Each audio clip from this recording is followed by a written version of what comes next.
there's a lot of bullshit in these stories that I just don't quite I don't quite know how to like handle, right? Like even on the crypto attack side of it. We'll get to the crypto things later on. Hello, Just let's just everyone. not talk about I Hello, was about to everyone. say let's not talk about CISA for fucking 45 minutes, but since we're already at it. We will not, but I have some questions for you guys on the CISA news this week. This is CISA the news. three-buddy problem. We're up to episode 38. I'm here with my buddies Costin Raiu, checking in from Romania. How are you, my buddy? Good, good, good. Maybe you've heard that the most famous candidate, Călin Georgescu, in history of Romania, was banned by the Supreme Constitutional Court simply because they said, yeah, he's not eligible. So now Romania is back to square one. Like, who do we vote with? Very great news coming out of Romania. Juanito, you look like you're shacked up in a hotel room again. What is going on with you? I am shacked up. I got summoned to the wonderful land of Mountain View this week, and Work I'm stuff? now actually really exciting work stuff, but not something to talk about on the podcast, but good interesting days for Sentinel-1. Good, good, Um good. yeah, and I actually found like the one nice hotel in San Francisco for today, so we are recording out of an uncharacteristically nice place for San Francisco. Thank you for walking with your fancy microphone stand and I everything. travel with the whole Commitment to the fucking people. arm now. Clam Let's chowder, clam chowder. Don't miss it. Yeah, the wharf. We'll go to the wharf. Let's Sorry. jump into the news this week. It's Friday, March 14th, around 9:30 in the morning here on the West Coast. We'll kick it off with this week was Patch Tuesday. Usually Patch Tuesday is a bunch of vendors dropping very important patches and people in the packing mines just kind of humming their vulnerability management engines and doing things. But this week was particularly special for just the sheer number of in the wild exploited 0 days that have been covered. And I'll start with Microsoft. Microsoft patched 57 vulnerabilities across the Windows ecosystem. And this week we got 6 new O days out of Microsoft. Bro, you're the only one keeping track of these fucking days, man. Like they're just patching shit at random. Correct. People They just maybe say, they're applying the patches. You're the only person paying attention. and I feel like every week we say Microsoft just kind of give you a bare bones bulletin advisory, no IOX, no nothing. You're kind of like, but Costin, help me understand. There are IOX being shared in this map program. When O days like this land, 6 O days in a one big Microsoft Patch Tuesday batch, what does the AV and the security vendors get? How long ahead of time? Help explain with map, like why when we're complaining about the absence of O days, the test detection, it's not really true because they've already shared it.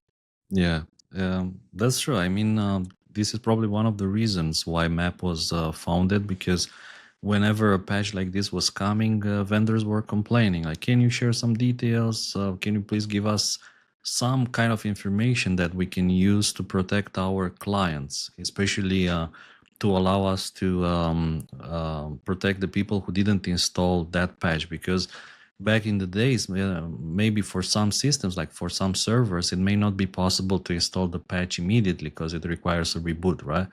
And we've seen, by the way, many cases in the past when, although a patch was available, for some unknown magic reason, it wasn't getting installed and downloaded. So it was pretty big with, that was super big with WannaCry.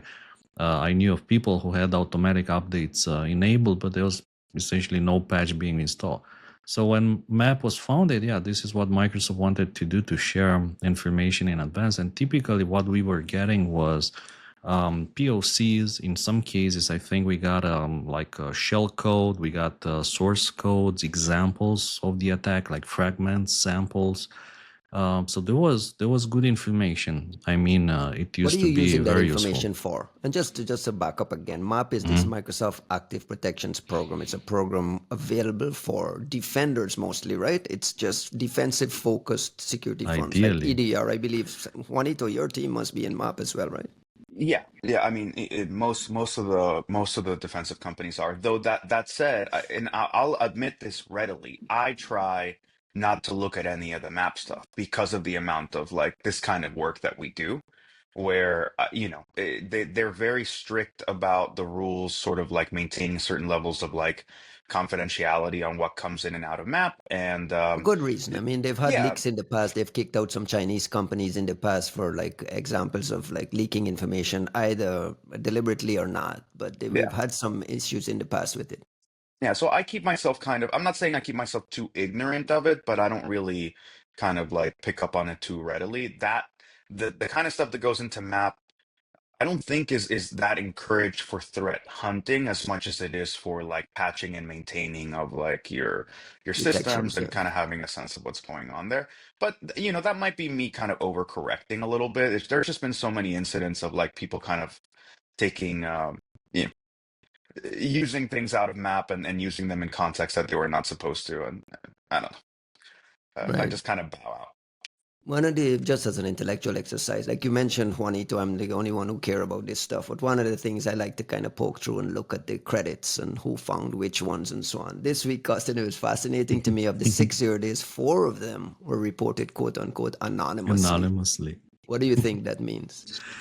We talked about this in the past, and we were speculating it may be some intelligence agency. I mean, does it mean they want to stay anonymous, or the fact that like there's let's say some kind of a Dropbox, vulnerability at Microsoft.com or secure at Microsoft.com, and like anonymously an email appears, here's a vulnerability, can you guys patch it? And everyone says, sure, we'll patch it, we don't You care think who that reported. happens? You think it really just drops randomly, anonymously?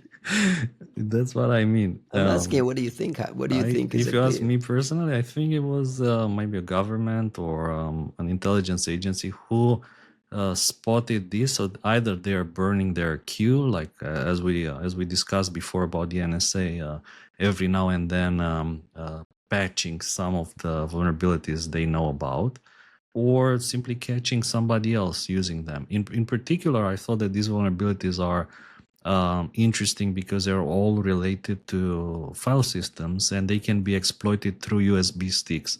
Now, I remember there was a very interesting 0-day back in the days that was being exploited through an USB stick. So essentially all you had to do was to plug a stick with a malformed file system, and that would result in kernel mode code execution. And I think we built detection for that, and we actually found one case when someone was trying to exploit it. I think it was a government organization that was being targeted with that. And I also was kind of thinking that these are some very, very interesting types of vulnerabilities that don't require any kind of clicking or interaction. All you have to do is to plug the stick, and you'd be surprised how often that happens, that people who find the stick, they just plug it, and that's all it takes if you have one of these 0 days.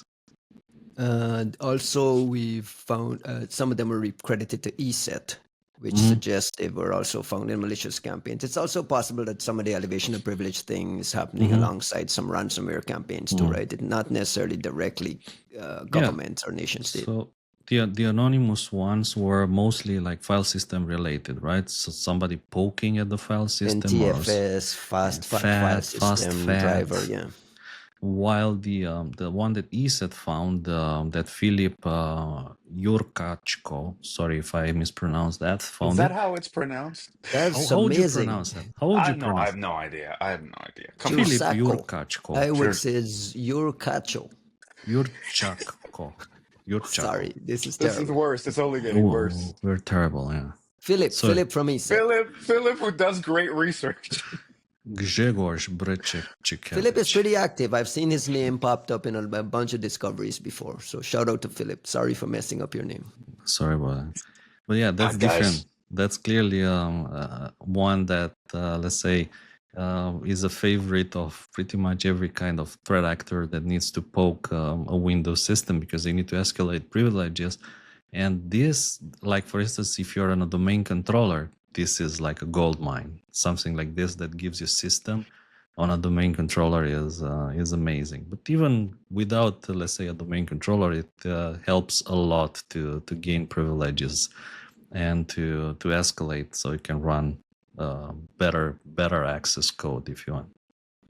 There's a Microsoft Access remote code execution vulnerability that Microsoft says was discovered by a quote-unquote website called Unpatched.ai. Unpatched.ai is a very cryptic website that just lists there's a listing of their vulnerability reports, and they have been pretty active reporting Microsoft Access vulnerabilities. This is not the only CVE credited to this Unpatched AI, which in itself the website doesn't say much about who it is or what it is. But Costin, we believe this is an AI powered thing. Is this one of those AI use cases that We you've been made it. talking We about? finally did it. So, well, What are is you saying like Unpatched this is AI? the Gen AI, like the general AI running I a don't know. You website by tell me, itself? what is Unpatched It's running a AI? website. It's not a Well, company. It's just like the AI on its own. exactly. It's There's an about page. Let me read from the about page. We find please. Unpatched is using software to help customers better identify and manage cyber risk. Many issues are unknown or silently fixed by vendors, hiding the true risk profile. With the help of AI, we are developing an automated platform to help find and analyze these issues for our customers. So they're selling some sort of feed against. If you look at the reports, they're promising some pretty significant things. But what stood out to me was how many CVEs they've had already applied to things they have found, all listed as remote code execution. So they're up to something. Are these just crashes, or we think this is just a fuzz, or what do we think is happening here? I right before the show, I spent some time trying to dig who is behind that, with all sorts of tools, like looking at the domain, which is unpatched.ai. There was almost nothing. I mean, it's whoever made it really tried Went to hard to great stay lengths to keep it anonymous. quiet. Yeah. Correct. There's like some Reddit posts which may be associated with them by a user. I think that is not, let's say, a lot. It's not very much. But to me, what I was thinking about this website, the fact that they claim we work with US and US ally countries, my first impression was like, this is China for sure. Because No, no like if you're way. in China and you want to sell your things, then You you just need to say that. say something like this, because otherwise people will say, it's China. I don't think so. Yeah, probably not. But yeah, it looks No, like that's the kind of someone bullshit you get from any like would-be US like defense contractor, could be. like subprime, like Mm. desiring subprime, right? Like we hired a bunch of NSA, FBI, CIA former geniuses, and none of them are listed on our website, and we're gonna sell some stuff to DoD, right? I mean, looking just at what they found so far, I think it's maybe not necessarily fuzzing, but maybe looking at the library that Access uses to parse databases. What is Microsoft Access, by the way? Like this is a database. I think Microsoft bought Good it. question. Yeah, it's a database that they bought way. I think it was way before MS SQL. So it's kind of a database that predates MS SQL, which was used a lot, especially in accounting programs. So we were using this like, I don't know, 20 years ago. And what was interesting with Access, it was they were not relying on the OLEF format. Pretty much all the other Microsoft tools like PowerPoint, Office, Excel, they were using this object linking and embedding format. Access had their own format. It was like a different file format, which was kind of tricky to parse, but I think unlike OLE, it was fully documented. So back in the days, we had to write scanners to search for viruses in these file formats. OLE, we had to reverse engineer, and I think Access was way easier, much easier, because the documentation was available. So what I think they're doing is they're going through the parsers, so the libraries that Access uses to parse this format, which is quite different again from the object linking and embedding, and trying to find branches that can result in buffer overflows, anything you can turn into exploits. And they're using AI. You think it's all automated? The I name would claims it.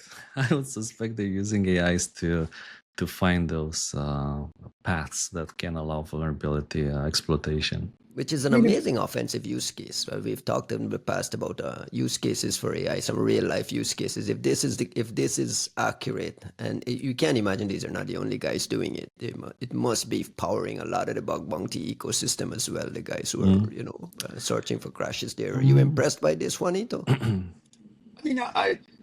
I think we're reading a lot into We're very guessing and little. speculating. Yeah. Which is it's not to say that it's not happening. It's just like we're not being shown anything, right? Like if you give us like some kind of blog or technical paper basically saying, look, we're using these models, we're doing this X, Y, and Z, and it's working, then like we could genuinely start to evaluate that. That said, if they have figured it out, this is precisely what I would expect to see, which is to say you make some reports, you get some bugs patched, you don't tell anybody how you're doing any of it, and then you show up at DoD and say, hey, we're the guys that just got these past like 5 bugs patched by Microsoft, Apple, and so on, and we're doing it with AI, be that true or not, and you know that you buy shit from us.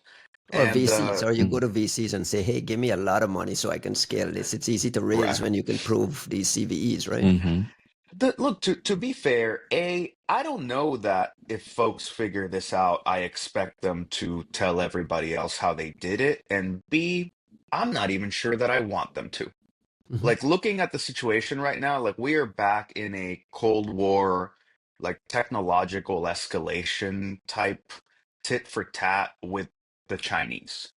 And they have benefited greatly from the Chinese have benefited greatly from the transparency with which we have been putting things out without necessarily, well, I'm not going to say without reciprocating, right? Like they're contributing as well. But I don't know, man. Like once you get into this whole area of like, this is how we're automating like 0 day finding, Mm.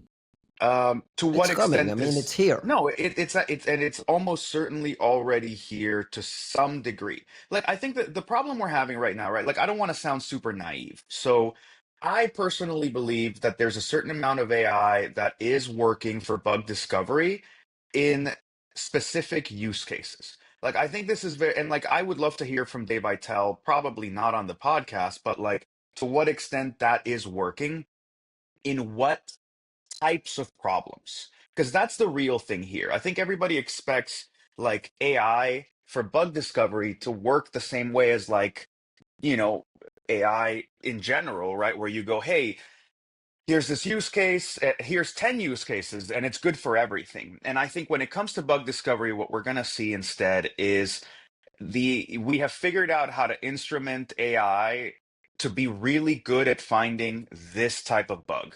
Now we're going to work on a use case where it gets really good at finding this other type of bug. And like you're going to start looking at it addressing sort of classes of problems the same way that Google Zero Project Zero has been talking about since the Ben Hawks days, like 6 years ago, saying like we're trying to eliminate certain classes of bugs because they're a certain kind of intellectual exercise. They're a certain kind of like chain of thought that leads to certain kinds of bugs. Just relatedly, guys, the story that I didn't put on the list, but I wanted to Mm-hmm. bring up quickly is OpenAI calling DeepSeek state controlled and calling for bans on PRC produced models. It's kind of related to what Juanito was just It's talking about, so this funny. competition with China. This is an official policy proposal from AI describing DeepSeek as state subsidized, state controlled, and recommending that US government consider banning these models. We talked about this on Banning the them Yeah, from we what? talked. we talked Banning about I them this said on the from it's DeepSeek coming. where? model.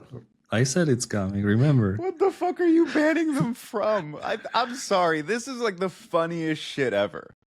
I can't like I cannot take OpenAI. Look, I am a huge OpenAI fanboy. I stan OpenAI all day long, and I think that if anyone's going to win this race, at least in the people that are currently competing, it's OpenAI or someone we just haven't heard from yet. but like it's OpenAI's to lose. That said, when they try to get into this sanctimonious bullshit, like trying to engage regulators, trying to do X, Y, and Z with like, involving the sort of patriotic sentiment, that's when they lose me and I find this shit hilarious. Because I'm like, you guys have been, you've given no fucks about intellectual property. Originally, you didn't want to have anything to do with the gov. Now like, oh, the US national supremacy represented by OpenAI needs to be protected. And protected from what? Open source? Is Right? there a Like little what bit of a pandering to the protectionist nature of the new administration? Like, what do you a expect? What do little they bit. expect? It's the This is whole an actual. fucking argument. So the Trump administration supposedly has an AI action plan, and this was OpenAI's submission. It's like, listen, these people are state controlled. We need to ban them from competing here. It feels like there's genuine fear around what DeepSeek and the open source models could present to them. I don't know if there's genuine look, maybe there is fear. That said, I don't think it's a good look for OpenAI, not because of any of what I was just saying, but actually because the whole point with OpenAI is they've been saying, look, they came up with reasoning models. Like they're the first ones that show up with like O1 and O1 Pro, and they're fucking awesome. I love them to this day. I think they're great. And they were extremely confident as they were kind of even behind the scenes, right? Like I remember being at a CTF in Vegas, and somebody coming up and asking who had created the CTF, because their internal model that had not been released yet was not able to solve one of the questions. And that was apparently very impressive. So they were like so confident in what they have internally. And rightly so, right? Like when we get deep research and that's the only way that you can hit, supposedly that you can hit the O3 model, not O3 mini, but like the actual hardcore expensive O3 model. What we were getting out of it was phenomenal. I think they've been tweaking that lately. I get the sense that they're trying to rebuild deep research with O3 mini, because I've made it too expensive, because I think I'm the only asshole on earth that's like hitting 100 deep research queries a month. I'm trying to get my money's worth. And I love it. Did they but ban you? no, no, no, no, no, no. No, I think that my What guess is happens that when you reach your limit? What do they tell you? No I more don't deep know. research for you? Well, I got to 99, and I bitched about it How on do you Blue know? Sky. Is there a counter It somewhere? gave me a little thing. It was like, you have 5 queries left until like March 12th. And then I like started metering it. But then like in March 11th, I was like, fuck this. Like I started hitting it to see what happened. No more complaints. So like I bitched about it on Blue Sky, and they So you think you I don't get preferential treatment? no, I don't think it was that. I think it just so happened to match up with the time when they gave 10 deep research queries to the people that pay $20 a month. And my guess is that's because they have somehow changed what's happening in the background to now use O3 mini instead of the full O3. And I say that because the output is not as good anymore. We're starting to get output that doesn't fit. If you tell it what you want it to look like, it it seldom fails. It seldom produces what you're asking it to produce. So if you tell it, hey, I want 3 tables and visualizations and a 4-paragraph breakdown, that's it. I don't want 5,000 words. It still produces 5,000 words. Like it's no longer following instructions that well, in that sort of like wrap up process. And I'm guessing that's because they've involved some cheaper model in the production of this sort of like well harnessed deep research thing, which really bums me out because O3 was phenomenal. Anyways, the whole this diatribe, before like getting into the specifics about OpenAI, my point was they looked 10 feet tall because their tech is always like just one paradigm ahead or 2 paradigms ahead. And they're like, we're cooking so fast and like making such cool shit that no one is going to reach us. We don't care what the other people do. And then to all of a sudden be like losing your mind because somebody came up with an open sourced version of your O1 mini, which is supposed to be the distilled small version of your old model, and you're going to act like the world is ending. It makes you look small. Like OpenAI should just be like walking it and not trying to play this kind of dumbass game. a really good, powerful open source model is an existential threat to them, though, right? I mean, in theory. Costin, do you No. think, what do you, Sorry. no, Go ahead. I, Sorry. well, I would start by saying that, yeah, it's probably time to make AI great again, like part of the new administration strategy to bring everything back at home. And I saw it coming. Like, guys, I mentioned it before. There will be a time when this will be banned, like AIs from China, from Russia, wherever, simply because I think the risk comes from integrating with them. Like, when you start integrating, building on top of that, and you start putting like you them have an into entire your startup projects. ecosystem. Let's say you have a venture capital startup Mm, ecosystem built mhm. integrating with these open With source that, models from China, and they're so yeah, embedded, and now they're like, filtering out into all kinds of other sure. integration Like, technologies, and now yeah, you the can't rip it out. information It you becomes can't. difficult to Well, rip. That's what I think, and this is the reason why I think it's not that surprising that but some what's the old money is calling problem? for it. What, like, I'm saying in the sense of, like, we need to make an important distinction here, right? Like, Mm. are we talking about Chinese open sourced models, or are we talking about sending queries via API to Chinese companies that are running those models? I think we're Because talking also about anything, any sort of open source modeling or anything coming out of China that is connected to Correct. Chinese labs that are but owned and operated by big, massive Chinese multinational companies, I'm right? Like sorry, but anything that like, gives data how puts. much of our normal open source stack is currently being either partially maintained or massively contributed to by Chinese open source developers? How much of the fucking Android stack or Linux kernel is being contributed to by Chinese? And I ask that Didn't we just have genuinely. this on the podcast, Carson? Didn't we talk about this recently But about like, Linux driver Yeah, developers yeah, from like Russia being Russian kicked out? Yeah. developers. yeah. Correct.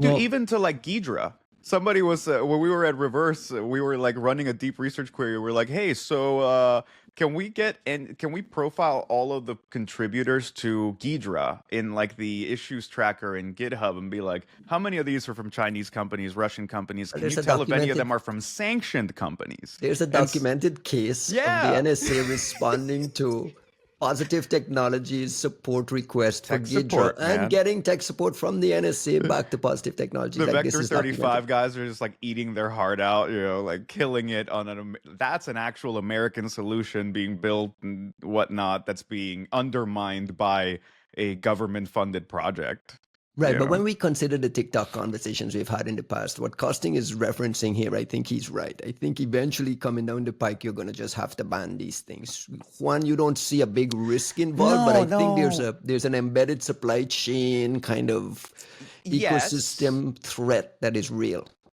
Yes, within measure. And that's why I'm trying to like put some I want us to define what we mean a little more specifically. And it's not because I don't know that we're doing anything wrong. I just think that these sorts of claims and asks are purposefully vague in ways that are not helpful, right? Like, and maybe even on purpose, right? If OpenAI is calling for the banning of these Chinese models, maybe they're hoping that somebody's going to overreact and overreach towards something that's even unthinkable. Because, look, the idea that we should ban the use and integration of Chinese companies hosting models or even foreign companies hosting models, I think is reasonable.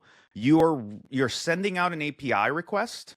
It's hidden away behind some LLM wrapper, right? Like we start a company called, food.ai, and people get to the Pentagon people get to order their food through our little interface. It turns out it's just a wrapper, and we're sending our request to DeepSeek in China to resolve all that data and send back the result.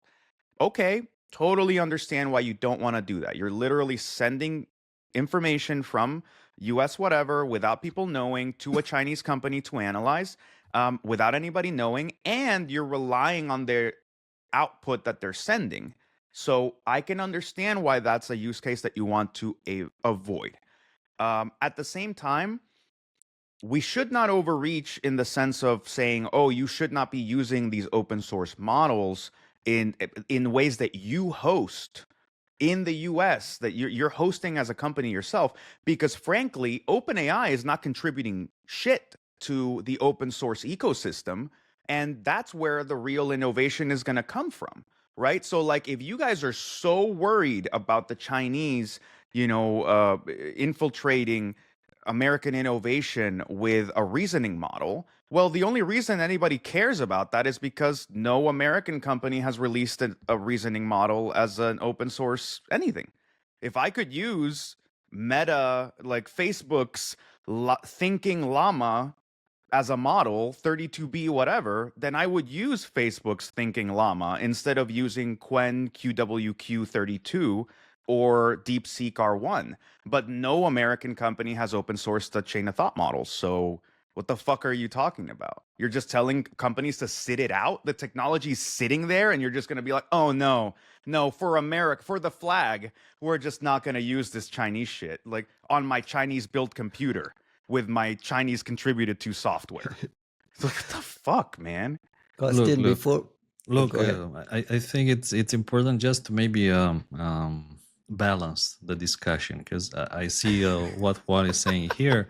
It's, to me, is very, very surprising, because Juan was always Mr. America, so I would have expected him to with the make AI great again hat. Stay unpredictable, man. Stay unpredictable.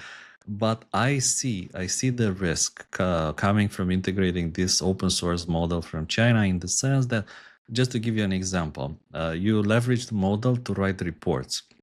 And let's say in particular, this model, the way it writes the reports, it subconsciously encourages a certain narrative in the report. So from that moment on, your reports will be pushing subconsciously, maybe it's not immediately obvious, a certain narrative about false flags, about attribution perhaps, about naming adversaries, about blaming China, if you want. And then this is everywhere. Like you integrate, you don't know how it gets integrated in pretty much everything, from maybe smart TVs to pretty much everything you can imagine in your life. And then suddenly you realize at some point that the news that Washington Post is showing, or New York Times, they're like flagged as disinformation by your smart TV because it relies on reports which have been produced with this open source model. So this is, I think, the kind of risk, and this may not even come from the first generation of those models.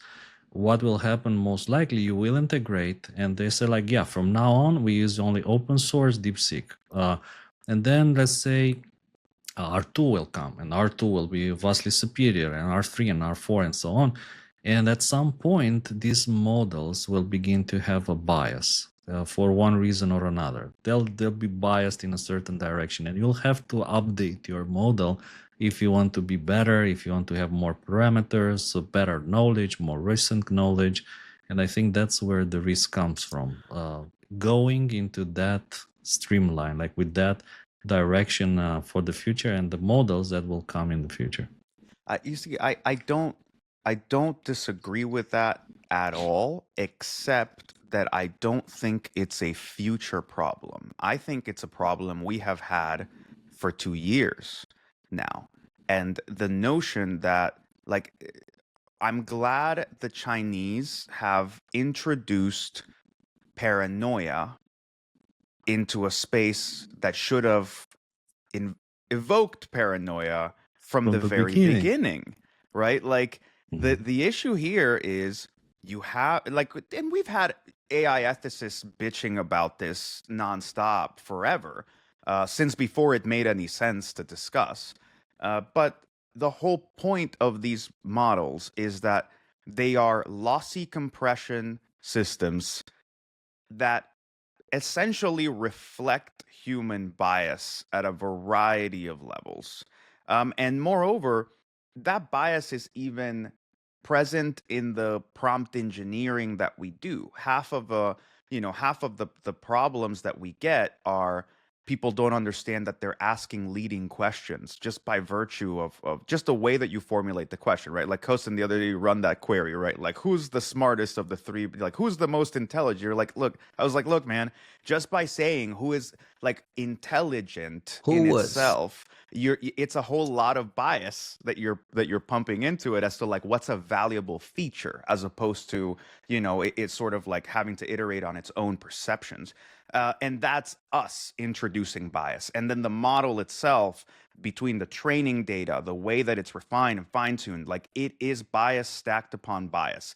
And I am not in any way so trusting or excited to accept the bias of American companies, particularly at a time when American companies are serving as like robber barons and don't give a flying fuck about anything, not regulation, not this country, and not employees, not the health of the economy. They don't care about anything or anyone. They're just Well, but DeepSeek gunning doesn't through. either. I mean, the folks behind DeepSeek, you think, are But paying no, attention to no. My IP point is laws? not. My point is not at all that like American things suck and therefore the Chinese things are fine. My point is this is a problem with the fact that we are now taking some fucking, like, we call them models and we call it AI and that makes it novel, but we're just taking software and having it spit out evaluations at us without clear criteria, because the criteria itself is not observable. And the whole point of it is that we shouldn't trust any of it. And the problem that you have is simply, what is it going to mean to consume the output of generative AI, regardless of where it comes from, and have guardrails and a sense of evaluation and a sense of like what the reasoning is behind some of these choices. And that's a bigger problem. It is a technical problem of like observability in models, which is not a solved problem. You go, well, how do we know if this thing has been manipulated, or if it's been pushed in a certain direction, or if a bias has been artificially introduced, right? Like that is observability into what is essentially a giant matrix of statistical probabilities for arbitrary tokens, right? Like that's not an easy thing to discuss. And then you also have this notion of, regardless of whether the model itself is biased, is the prompt introducing a kind of bias? Is the wrapper introducing a kind of bias? Is the system prompt that you don't see introducing a kind of bias? Then what bias is the user putting into it? And finally, none of it matters, because what is happening with that output and how are people going to consume it? And we're right back to, okay, now you have an infinite amount of sources of shitty content trying to push you in different directions. But, 5 years ago, this was a discussion around Fox News. It's peddling lies all day long at boomers with no discernment. What do we do tonight at 9, right? Like, no fucking clue. And the real issue is a lack of like education and discernment, general, like anything. And our world is now being run by people who are proud of dropping out of school. And it shows, right? Like it's just. Costin, is there anything else to talk about with the unpatched AI? Okay, I Gotta was get us thinking off that that tangent. Just quickly, is there any? Yeah. in any kind of bias, just keep this in mind. It's very much similar to disinformation ops against elections and whatever. You don't need to do like the 50% obvious bias. All you need is the 5% bias, and that 5% bias, which is invisible, like no matter, you can apply whatever tests you want, they will not catch the 5% or 1.5% bias. However, its cumulative effect over the years will be felt. So I do think that yes, probably you need to be careful, and you also probably need to balance, like run several models, Western models, Chinese models, Arabic models, Taiwanese models, Japanese models, and try to make the best from them. Run another model which just distills the output from all of them and draws a conclusion. And you may actually have to do that. I think I mentioned it before, that I was asking some questions about elections from this podcast with Eric Weinstein. and Google's Gemini didn't want to digest it, didn't want to give me a summary. They like cannot talk about the election, so I had to use DeepSeek for that. And You'll use the it's Chinese funny. models to But that's figure some out what's Use the happening in the Chinese US. model that's to some discuss the dumbass US elections. Google bullshit. That's the typical over. That's how you end up with a model that makes, what was it, like black Nazis and Asian, like stormtroopers from Yeah, World War II, right? right, Like it was right. just like, what? That's somebody thinking ahead into like thinking that they can Overcorrecting actually. it. Well, yeah, overcorrecting by thinking that they can just enhance the guardrails in the system prompt to have like extreme inclusivity, as if that's what solves these problems. Um, I think, Costin, you're hitting on an interesting and like actually important idea here, which is there's a certain laziness right now into agentic workflows, and this notion of like what is it, like chain of experts and Mm. that kind of like chain of thought model, in that whenever you're talking about these solutions, what's happening is there's a certain amount of orchestration and harnessing around a single model. And what you say is like, Ryan asks me a question, I spawn a version of the LLM that's like an overall like orchestrator, like a orchestra conductor, but like this person who evaluates that question and says what kind of experts are needed to answer this question, and then you spawn multiple iterations of the same model with a prompt that tells them to act as if they are this expert, and then their output is synthesized.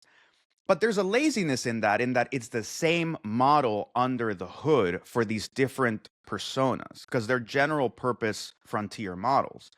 I think to some extent, if we want to fight algorithmic bias, you're kind of going to have to fight it with an algorithmic solution, which is to say, what does it look like to have these chain of thought models and these like multiple panels of experts and agentic workflows where there are multiple models being used for the multiple opinions that are supposed to come?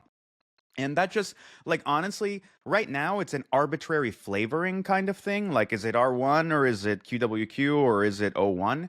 But in the future, hopefully, what it's gonna be is specialized models, right? Like this Harvey AI thing where it's like, oh, we've been fine tuning a model to just be really good at like legal advice and helping lawyers, and that like that would be the true version of a panel of experts, is we have fine-tuned models to be specifically good at this, that, and the other. And I think that's not too far out in the horizon. And at that point, we can have different discussions about what it means to actually have expert models on spec, that are talking about things with each other rather than have generalized valuable models trying to cosplay and LARP as experts in this, that, and the other. This week's Patch Tuesday also dropped us iOS. I gotta move on from this. iOS 18.3.2 with a WebKit OD, a fix for a WebKit 0-day that's marked as exploited. The language from Apple is that this may have been exploited in an extremely sophisticated attack against specific targeted individuals. And they say the exploit worked on versions of iOS before iOS 17.2. This is the same language we just heard about with the USB bypass, the tethering exploit from, I believe, a month ago or maybe a few weeks ago. Again, looking through the credits here, it says credit Apple. What do you think happened here, Costin? You think this is just them figuring out something based on an old investigation, or this is something fresh? So I looked a bit into this story because they say this is a supplementary fix for an attack that was blocked in iOS 17.2. So immediately I wanted to see which attack. What are they talking about? Like, this is a supplementary fix for which specific attack? So I looked a bit at iOS 17.2, and it actually patched a couple of WebKit vulnerabilities. I think most of them were reported by Chinese researchers. but it wasn't somehow connected to something big. Or if you remember the language that Apple uses, Apple is aware that this may have been massively exploited, so things like that. Uh, and that language is not in 17.2. However, that language is, I think, in 17.0.2. And in particular, that is related to a predator, the Chain, yeah. predator chain, which is way more interesting. In particular, Is that a mistake? I wonder if it's a mistake and they mean 17.02, or like, are we missing something here? Because that chain, the one that Citizen Lab wrote about in 2023, and Google Tag also wrote about, so that was a pretty big discovery of Predator being deployed in Egypt through man in the middle, which is exactly the same reason why you have to use VPNs, because your ISP can deploy, and they have deployed Predator with 30 days onto people's iPhones through man-in-the-middle attacks happening at your telecom provider. And this is exactly the kind of attacks that VPNs defeat. So I was wondering, maybe it's related to that. Unfortunately, no information, but it would make sense to be 17.02, that patch, not 17.2. Pardon me, sir.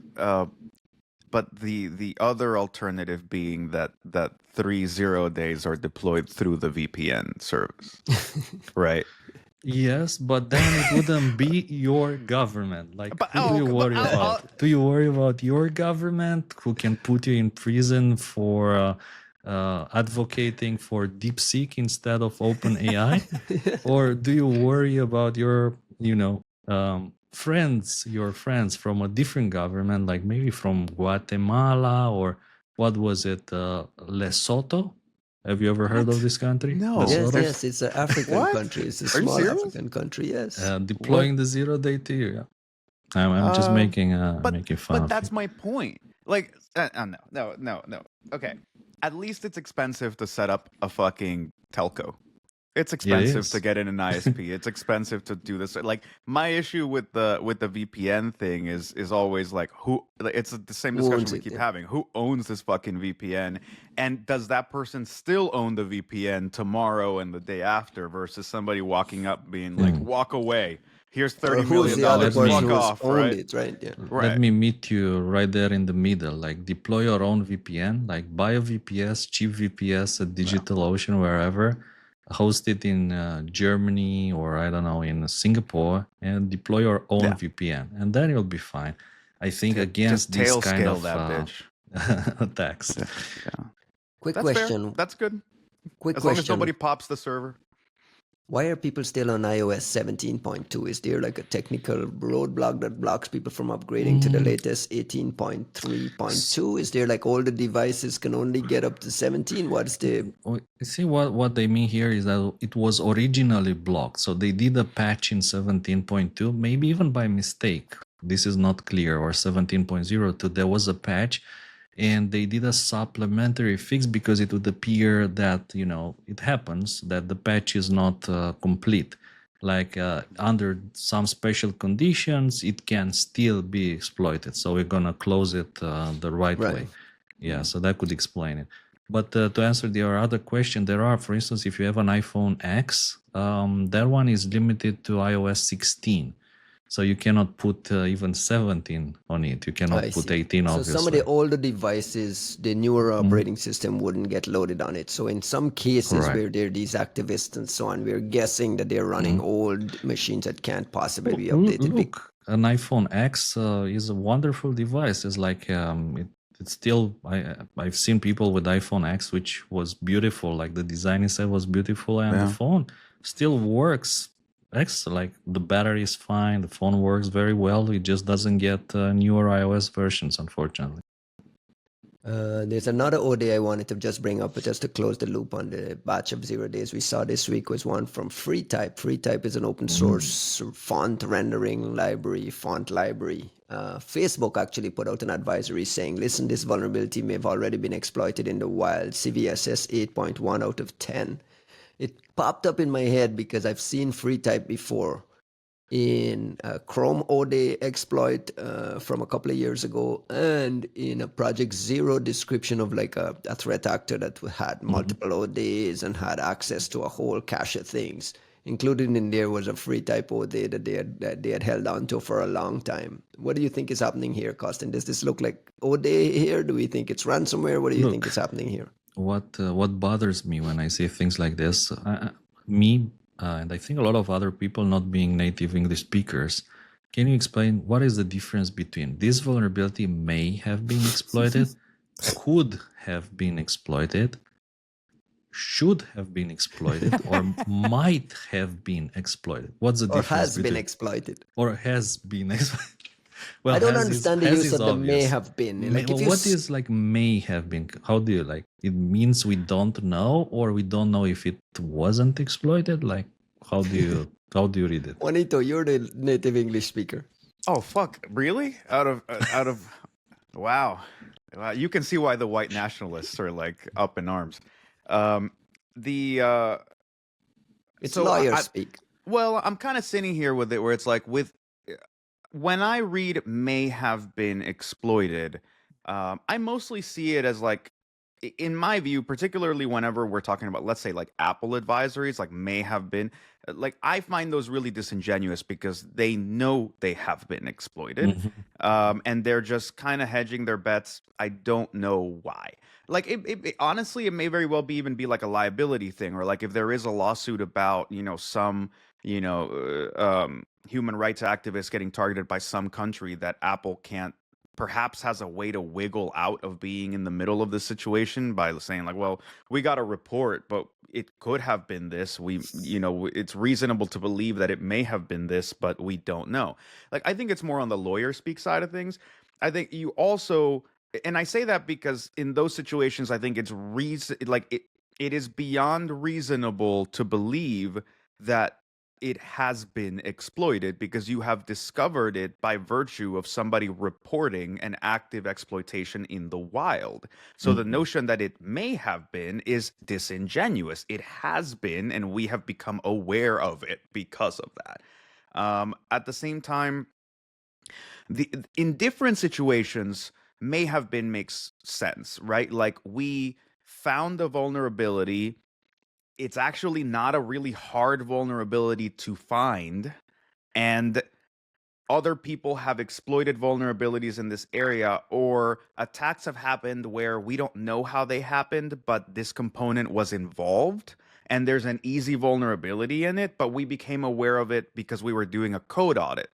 And you go, it's possible that these attacks I don't think that's happen, what's happening here, though. I'm just that's saying, a stretch. if you're asking me to parse the language as if it's fair. good faith, those are the situations that's not a good faith one. Where I would write this may have been, but like it's how would you write it if you knew this has been exploited? Would you say? I would say it has been exploited. I wouldn't. We have indications that this may have been exploited, which is different from it may have been exploited.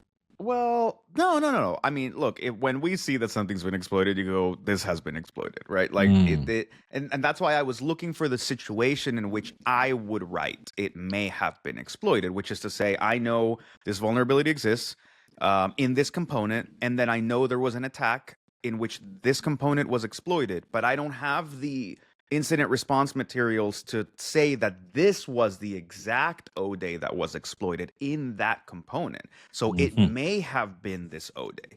And that actually, I think, applies a lot when it comes to these like garbage network appliances, because there are so many exploits. And some of them are known, and some of them are patched, and some of them are unknown, and some of them are not patched, that it may have been this one, but they had 12 other ones to choose from, so who the fuck knows, right? Like, that is a good situation for it may have been this exploit. There was definitely an exploit, I just don't know which one, right? Who typically uses free type? Is it just the browser makers and some apps that like render fonts and like thing? Like who needs to pay attention to this and scramble to patch? I'm actually not sure. I'm not that familiar with this free type thing. Costin, do you know?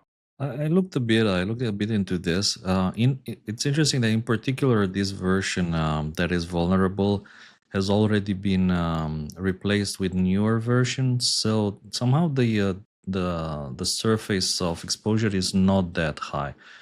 In particular, in the past, this has been used to target Android users. So, like, it's always, I think it's very difficult when you're trying to exploit mobile users that maybe, through Chrome sometimes, and actually in many cases, it's not necessarily a Chrome exploit that gets you in, but it's one of these things, like one of those libraries that is like used for some obscure historical reason. It's still in there, and it has a vulnerability. It supports this file format that you can deploy fonts from the web, and the browser renders them. And this is like the reason why these libraries are still embedded into all sorts of projects like browsers, and this is why they're a favorite target of threat actors. Now, it would be nice to know who was using this chain before. In 2020, when Google found this old free type zero-day targeting Android, and I think they said that the same threat actor also had Windows and iOS chain. So that's like a full. I wonder if it was Candiru or if it was Might have been somebody one else. of those private sector offensive actor Probably, type groups, right? or one, or maybe somebody like Dark Hotel. Given their Google's fondness for catching them, but unfortunately, there's no public information as to who was behind the CV 2020 15999 from 2020. Yeah. I'm just fascinated that like ODay reports are just dime a dozen these days, that we just kind of flip by them as just another quick news story. You remember back in the day when a 0 day was a 0 day? But you look at the story, right? For this week, Old man yells at patch. That's exactly right. 7 0 days. Like, this is another thing. 7 0 days. Other stories say 6 0 days, but it was 6 in the wild, right? And there's a 7th one, and 57 flaws. And I was wondering, aren't those 57 flaws also 0 days? I mean, I guess it depends on whether it's the definition. I think they're we making use 0 day to describe. They're making a distinction between a vulnerability and an exploit. Mm-hmm. Right. Like, that is in itself an important distinction. And then, has it been used? I mean, look, the whole point of an O-Day is it's based on the awareness of the code maintainer. So I suppose there's some fine argument to be made about whether, like, is it a vulnerability versus an exploit, and is it something that came into awareness from the outside versus from the inside? Like, is that a distinction worth making? Yeah, and all of this is just parsing like legal it's too bullshit. inside baseball, exactly. Well, but it's all legal case. bullshit. There's no reason to really do it other than like splitting hairs. Or the best case, they patched 57 0 days. Okay. I don't know, man. It's the fact that there were 57 0 days to patch might be a bigger problem to discuss, right? That's what I mean. If it's in an end of life project, is it still 0 day? I ask because the next story is Mandiant finding some Chinese actors using custom backdoors on some Juniper routers. I mean, we've had this in the past as well, but this specifically is against end-of-life software and hardware and end-of-life routers. But Juniper actually issued a patch yesterday, and the same day that Mandiant announced that they found this custom backdoors linked to a Chinese espionage group, UNC3886, Juniper released emergency patches to patch this vulnerability. Again, it's end-of-life thing. Costin, have you looked at the IOCs here? We've got a lot of IOCs and telemetry data from the Mandiant folks. Who are the folks behind this? I looked at this, and there's 2 Yara rules as well, and I noticed that those the Yara rules, they do catch some older stuff that Mandiant wrote about. So I guess this is a kind of an overview blog post which looks at UNC's 3886 activity over the past couple of years. And I thought at the same time it was really interesting that they do say there that, by the way, this UNC targeting old routers, considering everything that's going on, it's not Volt Typhoon and it's Correct. not Salt Typhoon. So this is, as far as we can say, it's not them. But again, like, yeah, it's pineapples and ananas. So who knows? The bug, the specific flaw was reported by someone at Amazon, but they made it clear that in at least one instance of malicious exploitation was reported, and they made it very clear not at Amazon. Mhm. And Well, you know, I think it's an important mention there, and I would do the same if I was report. I would say that, like, by the way, we don't use any of these old things here. It was never exploited in our infrastructure, so I would do the same, because these days people, like, there's all sorts of podcasts and people jumping to conclusions and speculating and not doing fact checks, so you never know.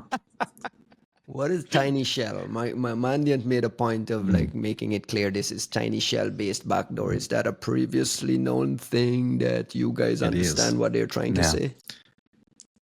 You wanna talk Yes. one about Tiny Shell? I mean, it's so it is like sort of like a really bare bones open source, like as the name suggests, right? Like this sort of like minimal set of functionality, and I believe it's more like broad Unix, right? Like they're using it for FreeBSD, but you basically could just compile this thing out.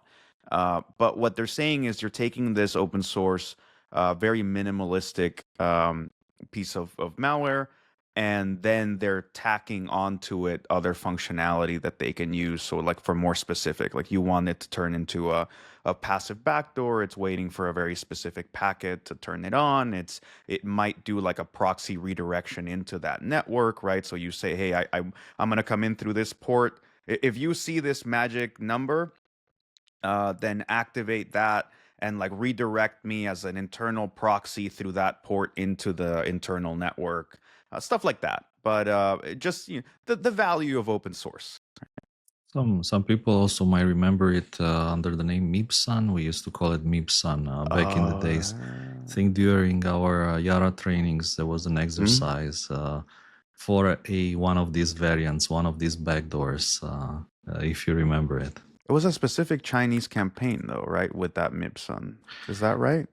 I think there's been like several over the years. That one was compiled for Solaris, the one that we were looking at back in the days. But I mean, yeah, nowadays there's a lot, including for Windows. I've seen it for Windows. What I was thinking here is that it's always interesting, like that routers and this kind of hardware, old hardware, is kind of living in a different world from the rest of the industry. So pretty much every kind of router nowadays, it doesn't get automatic updates. You have to manually, like in some cases, there's not even a button, check for updates, apply updates. Like the most modern things, they have these buttons, but some of the really old things, you need to download the firmware binary file from the vendor's site, where some cases you cannot download it because you need an account, and you cannot get an account unless you pay. So you need to download the firmware, go to the device manually and upload it and reflash it with the new firmware. So I wonder how difficult it will be and what impact this emergency security update will have, in the sense that will people actually download and everyone's apply it? running to do it, right? I'm sure Everyone's everybody running. spends all Exactly. day just staring at that website waiting for the next patch. So Shout out to Juniper, though. They've issued a Juniper malware removal tool. Have you looked at that? I have not. No. It's interesting. It's a utility to scan for and remove malware running on Juniper network devices, packaged with JuneOS and JuneOS evolved by default. It's similar to antivirus software for desktop, except that it runs on a Juniper device. So that might be worth looking at. Do you need a paid account on the Juniper malware Almost- support toolkit almost portal certainly. support site? They also have an integrity checker. So I think that, I mean, they must be shipping some signatures in a malware removal tool, I don't right? know, bro. Remember the last time we talked about one of these fucking malware removal tools on like one of these appliances? It was literally like restart the thing so it disinfects itself. That upgraded to this, then run the malware removal tool, which will almost certainly not find any malware because you just disinfected the damn thing. And then it turns out it's just like a bunch of like hash checks, and you can change the list from inside of the fucking operating system. So it's just like it's beyond performative. It's like 90s antivirus bullshit, and you're being given instructions that like, only make the situation worse. Hey, shout Which out is to not Juniper. I mean, not why are we we're shouting out Juniper? we're yelling at people for releasing a malware removal tool now. Come We're on. yelling at We're people. not yelling. I'm yelling at people for having like garbage software stacks and this. Look, man, like I don't know what happened under the hood here. I don't know what happened behind the scenes here, but I would be very surprised if like Juniper figured this shit out and called Mandiant to get them involved. This is almost certainly Mandiant figured some shit out, called Juniper and wrangled them into doing something about it. And fine, if they did something good, then great. But I'm not ready to shout them out. I'm not ready to shout anybody out right now. I'm just amazed that they actually have a team that's shipping updated signatures into a malware removal tool. It means You that mean they there's have like some software developers still? Because frankly, I am surprised that there are any engineers left in supporting any of these appliances. Because as far as we can tell, all the code was written 15 years ago, and nobody has. And the patches are literally like, can we change the 2 lines that address this one specific vulnerability in a land of many a vulnerability? Hopefully, without disturbing any of the other vulnerabilities, so the Chinese can just keep doing what they're doing. Right? It's funny how You we can know, just interchange the names. You can say Juniper, Sonic Wall, I can't tell them Vanti. apart. You I can't tell them cannot apart. tell them apart. And nothing changes. Fuck these companies. uh, you know what is the biggest challenge for these companies, and maybe it's not, I think, fully appreciated. The fact that, and I've seen it for myself, when you need to patch a bug in something like that, and you don't have the compiler. You don't have the compiler that was used to compile like the original firmware, because the modern compilers, they'll produce like a huge fat binary that just doesn't fit in the memory of that device anymore. And then you're scrambling to find the compiler from the 1996 that was used to compile that firmware. Like this, I think there's not enough appreciation for like the effort that these companies actually put into keeping all the compilers and the old software needed to rebuild this firmware. I feel from like there's a fundamental problem in there, though. ages. Right? Like, it's not like they're doing us a favor. It's their fucking business.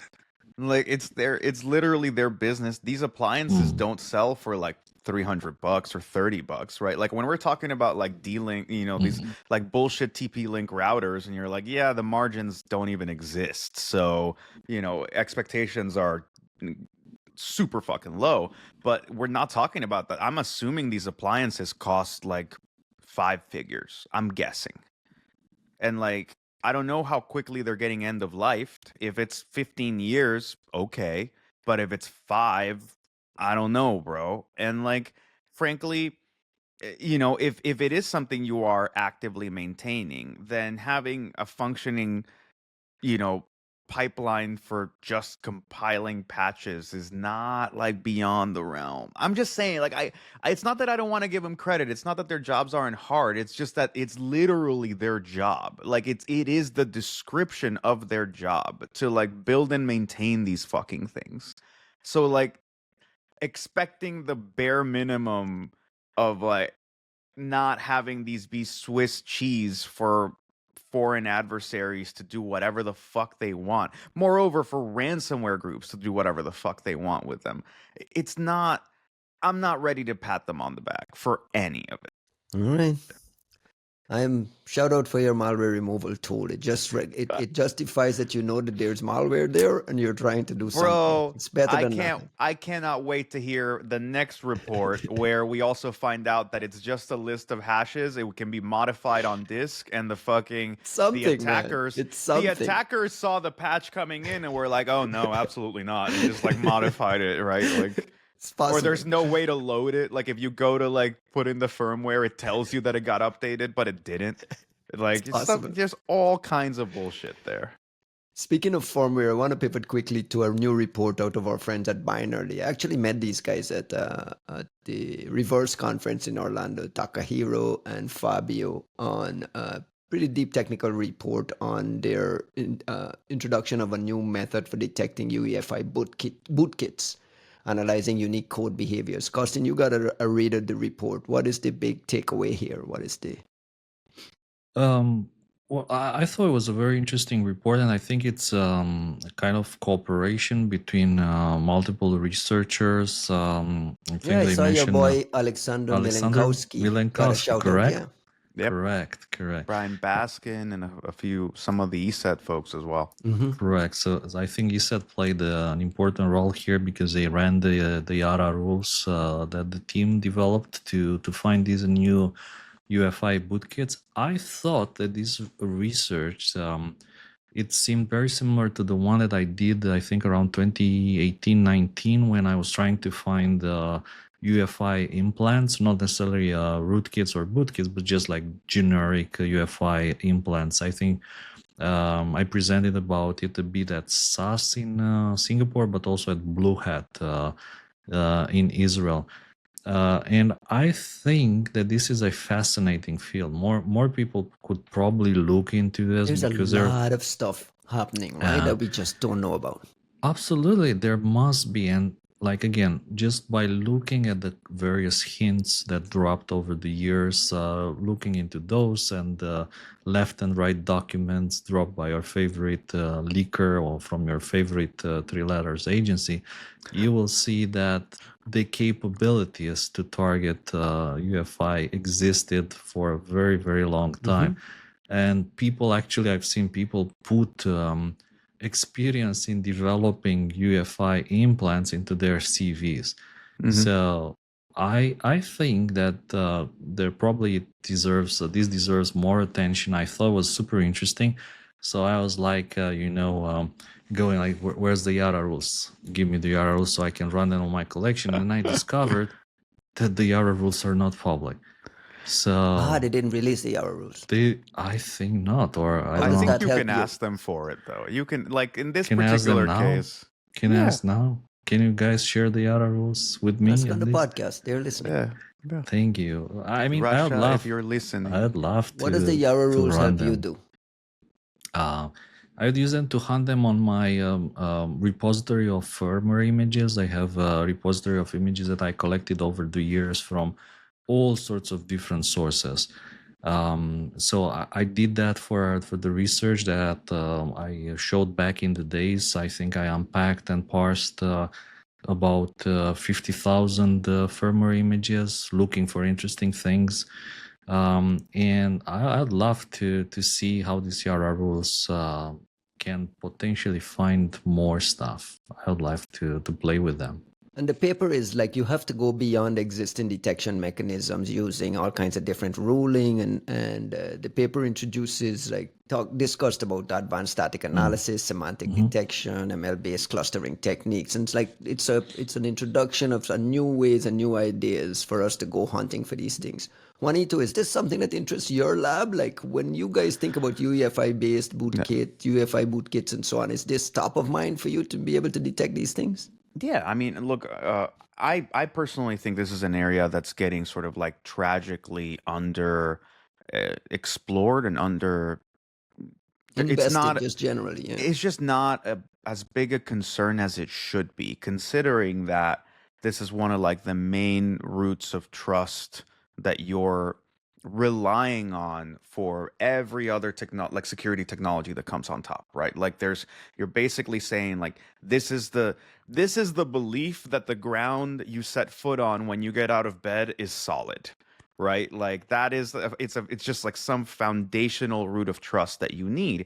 And of course some of the higher end folks from some of the three-letter agencies have been so of course they've been invested into UEFI and into because what a wonderful way to have persistence beyond even like reinstalling the OS, to be able to get in from under any security solution, no matter what, without necessarily being detected. And that's just the kind of technology that requires a certain level of specialization that I would put beyond your average nation state attacker, but that is worth the investment for a truly high end attacker to say, oh, like the gains are so fucking massive. We're going to persist on these systems forever.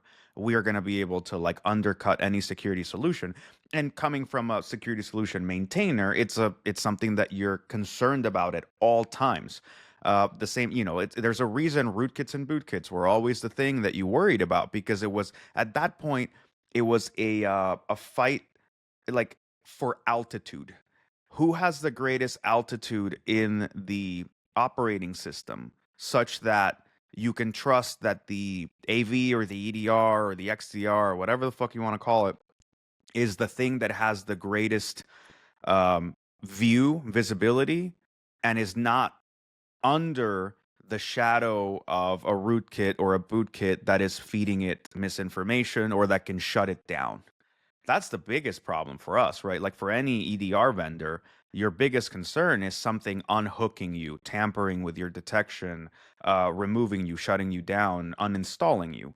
And that is the biggest issue for anyone that, and honestly, it's why it's so fucking naive for people who want to create new security solutions. And they say, oh, we're going to build an agent. We're going to build a brand new agent. You're like, bro, you do not understand like how much work goes into just keeping this thing alive, stable, having it not intrude or fuck with people's normal workflows, not take up too much processing power, not be slow, still be compatible after Microsoft decides that like they switch to this new rolling update basis. Now like shit gets changed within Windows 10 and 11 like every 3 to 6 months in undocumented ways sometimes, and you still have to maintain this product that isn't shutting the computer down or fucking with people's work, but can't be shut down or fucked with by some other thing that suddenly has greater altitude. Again, that's why people were so pissed off about these Microsoft signed pieces of malware, Microsoft signed rootkits making a comeback because of the new shift in their signing mechanisms. But overall, this is like one of the unexplored areas that a lot of folks in the industry like to pretend is just not a factor. Like we basically put it as our version of out of scope, because considering it is such a headache and such a, potentially catastrophic situation for detection that nobody wants to think about it. And now we're relying on smaller third-party companies. Costin, why haven't more anti-malware vendors invested in doing these level of detections? Shout out to the ESET guys, because they're pretty prominent out front with some of these discoveries. They've invested into it. Yeah. I think it's a question also of return on investment. I mean, this is quite difficult to achieve in a reliable way, and I know because I've been pushing back at my old job for us to have this capability in our scanner, and implementing it in a reliable way, given how many different chipsets there are out there, like Intel, AMD motherboards, older Intel chipsets. So doing this in a way that works let's say on as many platforms as possible, and then it's stable and you don't crash the operating system is kind of a work of art, if you want. So I think one of the reasons this is not maybe more popular is because it's very difficult to implement, so it requires a huge initial investment, and then you run it for years and you don't find anything. And I think that one of the reasons that you don't find anything is because people don't know how these threats look like. So like all your heuristics, if you want, which are based on code emulation, like behavior blocking, even signatures, they don't work very well for malware that is designed to operate at that level. So you need to build different kind of heuristics, pretty much what they're talking about in this paper and what I was talking in my own research years ago. You need to develop a different class of heuristics looking for other kind of hints. And again, this is difficult because the amount of publicly available rootkits is just half a dozen. It's just a handful of bootkits, UEFI bootkits out there. And still people don't know how these look like. Every now and then, yes, ESET or Kaspersky or others, they just find another one in the wild that was used by, I don't know, Ghost Emperor or like another APT group. But in general, these are quite rare. And honestly, I think that there has to be even more advanced things out there, such as Oh, for SMM sure. rootkits, like system management mode rootkits, which I think that people like the author of Black Energy was discussing, like the kind of things that Lisa was talking about in the past. These have to exist in the wild, and the problem is that your even your Ring Zero antivirus solution will not find them. It will not Yeah. be able to catch them. So it's still a question mark. How do you go about finding those things in the negative rings, -1, -2, and so on, like hypervisor rootkits and system management rootkits, or even other kind of hidden places. One of the things they mentioned was that Rootkits. even Yara has a limitation, right? Like even the Correct. best possible use of Yara still is somewhat limited. Can you explain that a little bit? Yeah, in the sense that after all, Yara allows you to put kind of certain ideas into a semi-programming language designed to catch traditional malware, and this is what it is about. Like in hunting for UEFI rootkits, sometimes you need to take into account the fact that you're dealing with an ecosystem, like a collection of files.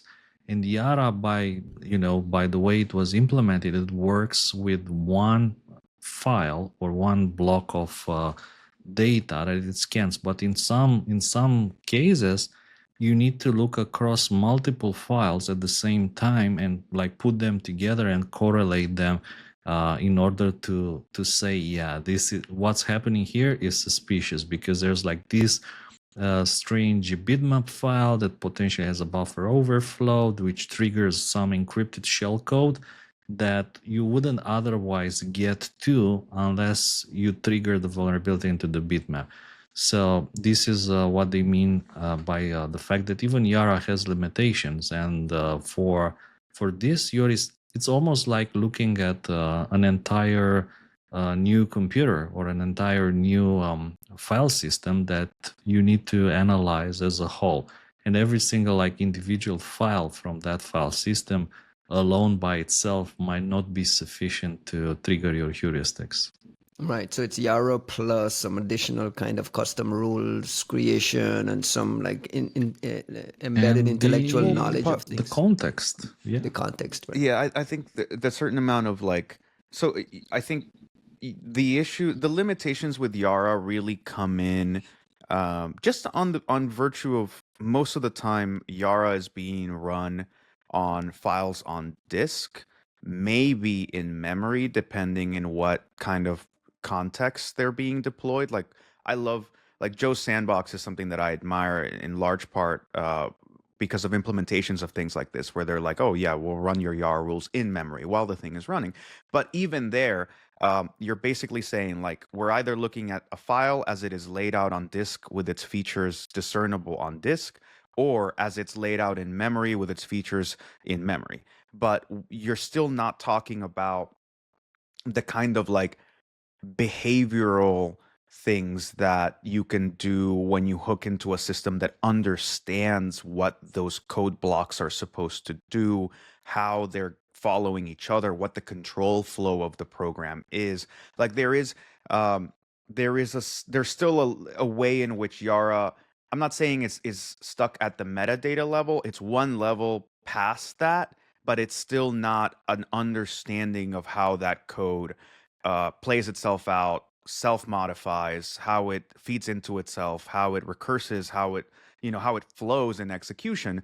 And for something as specialized as UEFI, you like look, credit to Binarly, right? Like the reason the guys are doing this research at Binarly and they have firmware hunt and stuff is because Binarly has built a whole fucking platform to instrument how these things work and be able to like, and you have massive gains from that because if you do understand it and you can process it that way, that means that you have a much easier time saying, well, this is the chain of logic that means that something bad is happening.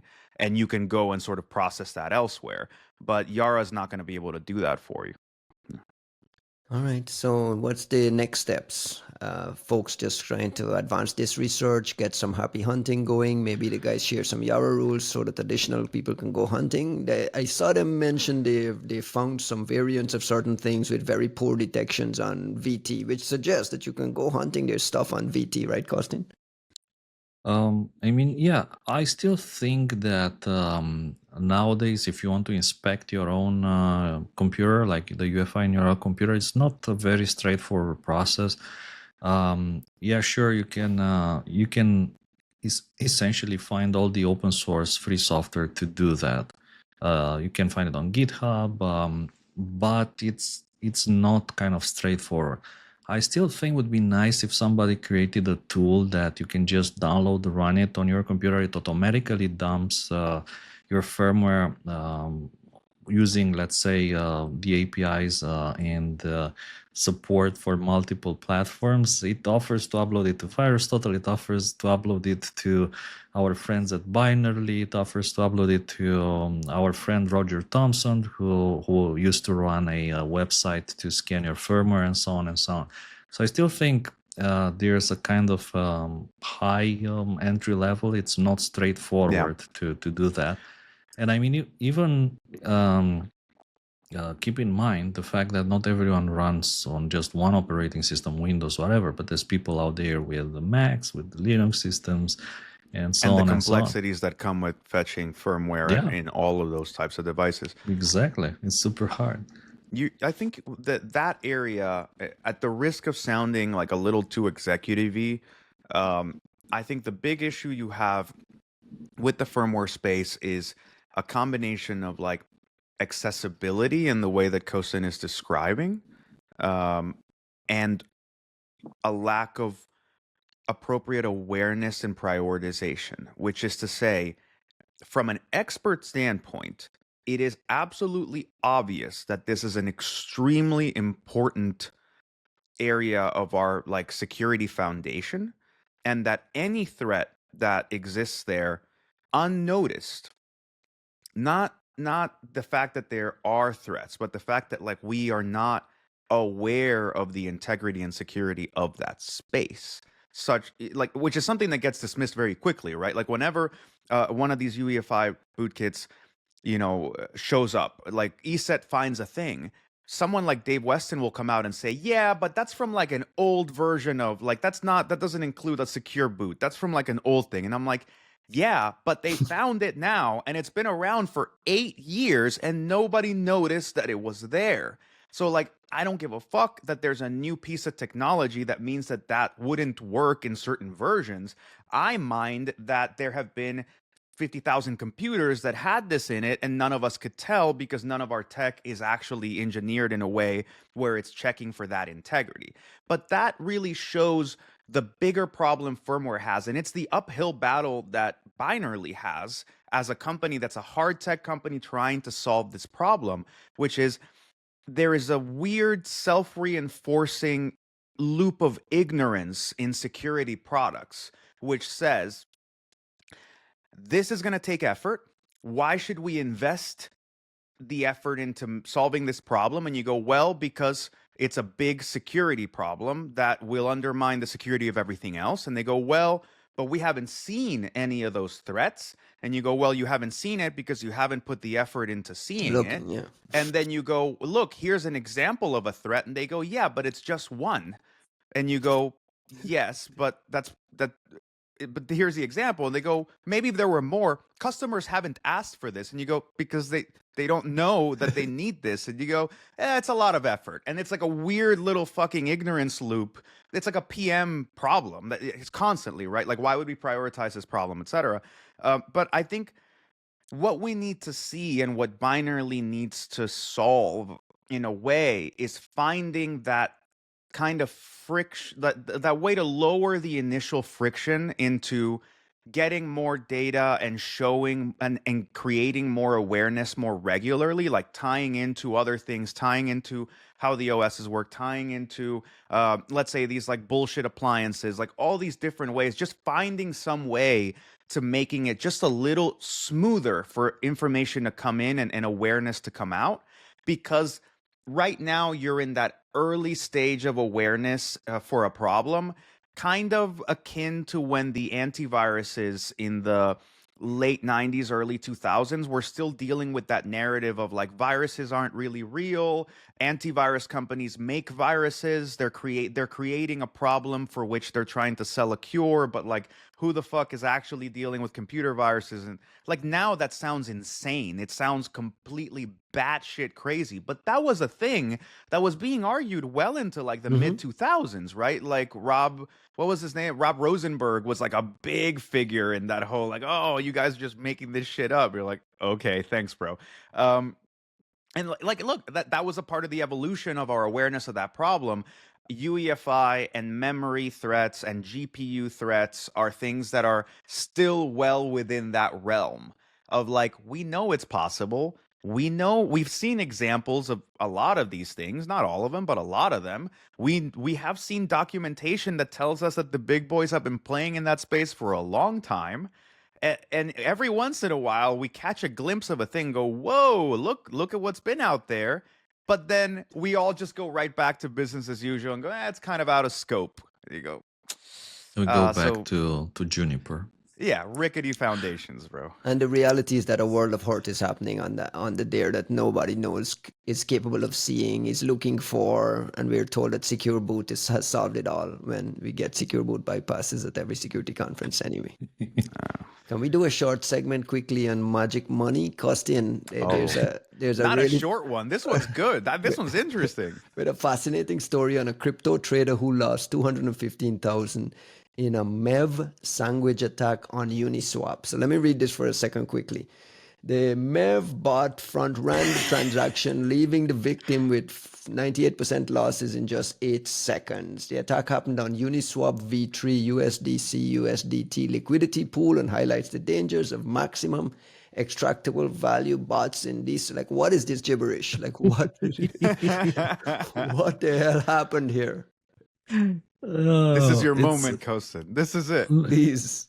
Look, I'd love to hear Juan explain it because he said he previously read about this story and he's fascinated by it. Everyone's fascinated, and I was thinking this reminds me of the 90s. You know in which way it reminds me of the 90s?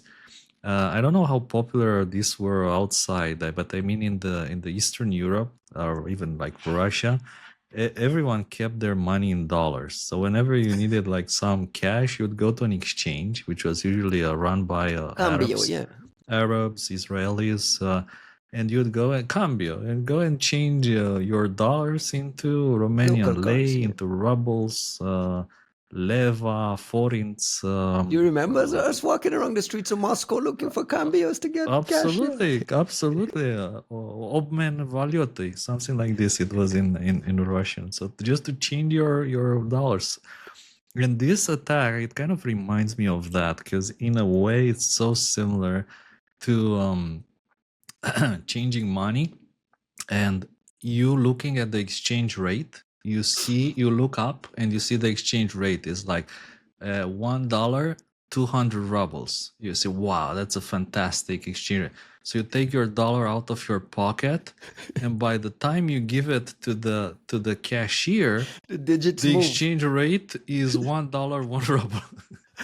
That's how it works. The guy takes your dollar, he looks back into his safe, and lo and behold, his safe used to have like, 2 million rubles. There's just 1 ruble left. That's it. And he takes that ruble, gives it to you, and he changes like the exchange rate is now again $1, 1 ruble. So all the people on the street who have rubles, they're like, holy crap, I can now change a ruble for a dollar. So everyone is rushing back to change their rubles to dollars. But lo and behold, by the time everyone's queuing in front of the exchange, the rate is again back $1 200 20. rubles. Yeah. So what the hell just happened? You've So been sandwiched. you've been sandwiched. That's what happened. And this is, I think, how these attacks work. People like front run the exchanges. They empty the safe so that they create a temporary different exchange rate. You get your 1 ruble for $1, and then they, before other people can rush and exchange their worthless rubles into dollars again, they just restore the exchange rate. And you can do this, but I think there's a number of prerequisites. I mean, I've been trying to do this, not in this manner, because to do it like at this level, how it was done here, you need some kind of serious resources. So I think the best part you need to read from this story is that the attacker sent a $200,000 tip to the Ethereum block builder, Bob the Builder, to prioritize the malicious transaction, and the attacker himself kept only $8,000 in profit. This is like so typical of these attacks. You spent 200,000 to make 208,000, right? To make 8,000, and like who can afford that? That was the part I was hoping you understood or like had some insight into, because I can understand why you need somebody kind of ready to very quickly accept or validate your transaction, right? In the way that cryptocurrency works. And I can see why that person would expect a cut. But $200,000 to $8,000, and then saying that the person with the $8,000 is the attacker, but the $200,000 tip receiving is just like an innocent bystander, that right off the bat doesn't make a whole lot of sense to me. And note that like they're saying, like it seems like they're focusing on one attack, but they're saying that same trader got screwed over like up to like 700 or something, or 500,000, $500,000. So I feel like we're not seeing, like, we're not only are we seeing the tip of the iceberg, but I think we're mischaracterizing its shape and its nature. And like I think, to me, as an ignorant bystander, I just don't feel like I'm getting the whole story here. A. B, like they mentioned that this might possibly be a form of like money laundering, which would make more, at least it would make a bit more sense. You're saying, oh, we don't mind these losses at all because, right, like they're actually, illegal like we're taking illicit funds and we're somehow washing them, and then you get all kinds of advantages, right? The person, quote unquote, losing money gets to report losses, which means they offset taxes, and the other person that's, quote unquote, making the money gets to have these like cleaned bills in a way. But I still don't think I don't think I get it. B, I also am immediately reminded of like the flash crashes and dark markets of like earlier stock trading, like high frequency stock trading. This is what it brought back. Yeah, this is the memory it brought back, this HFT thing that was documented in the book, because there's a fascinating story in Forbes on these MEV crews. Apparently, it's not illegal either to be doing this kind of front running, get in and getting the price. Can't be illegal when there's no regulation and laws, nothing. Like why would it be illegal? Like, but there are like crews of guys who do this, and they target each other as well. So that's awesome. Why would it be illegal, it's like guys? the Olympics, right? They were saying this is like the Olympics. Like my mathematician team here, we have like Greek mathematicians, Russians, Romanians, Hungarians. Everybody's like fighting the other MEV team with their mathematicians, and like we're cocaine. Math, cocaine, and DDoS. Yeah, to DDoS the other MEV bots so that we get to rip off people faster than they can actually rip off our. Ryan, what was the Michael Lewis book? It's like was it Flash Boys? Yeah, Flash Boys. Yeah, nothing is new under the sun. I was just fascinated by the Forbes story. Part of it was like they actually created a loan, an abracadabra collateral for a loan denominated in quote unquote magic internet money. It's actually included. Like we made that up here on this podcast, started calling it magic money. It turns out that it's already part of that ecosystem. But some so credit. I was wrong there. It also points out how much crime and fraud and malicious activity and kind of like the worst of the worst. Crime. There's no laws. There's no money. It's magic. Look, it's not money. Let me put like you go into the jungle and you get eaten by a lion or a snake. Whose fault is it? The snake's, the lion, or yours? It depends, man. If you think you're going into the jungle and it's Jurassic Park, there is some version of liability into right. You thought you were going into an amusement park and a fucking clone T-Rex shows up and eats your children. There's usually some discussions of liability.